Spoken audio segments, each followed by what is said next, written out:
દેશ અને દુનિયામાં વસતા મારા વહાલા ગુજરાતી ભાઈઓ બહેનો સૌને મારા નમસ્કાર. આપણા ગુજરાતના 66માં સ્થાપના દિવસ અવસરે મારી અને મારા મંત્રીમંડળની સૌ ગુજરાતીઓને ખૂબ ખૂબ શુભેચ્છાઓ પાઠવું છું.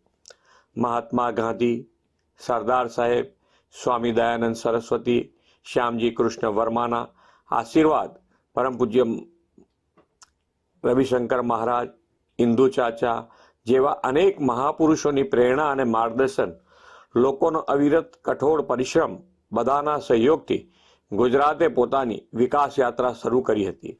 આજે એ સૌના ઋણ સ્વીકાર કરવાનો અવસર છે.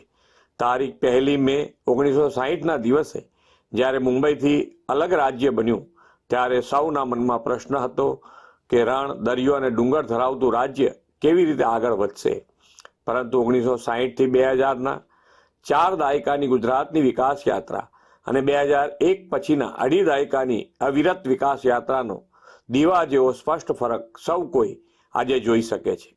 ગુજરાત આજે વિકાસની એવી ઊંચાઈ પર છે કે વિશ્વ આખું ગુજરાત તરફ આકર્ષાયું છે. તેના મૂળમાં છે આપણને મળેલું શ્રી નરેન્દ્રભાઈ મોદી જેવું વિઝનરી નેતૃત્વ અને વિકાસ માટેની પ્રતિબદ્ધતા. આદરણીય શ્રી મોદી સાહેબે વિકાસની રાજનીતિનો યુગ ગુજરાતમાં વિકસાવ્યો. ગુજરાત તેમની પ્રેરણાથી આજે દેશના વિકાસનું રોલ મોડેલ બની ગયું છે.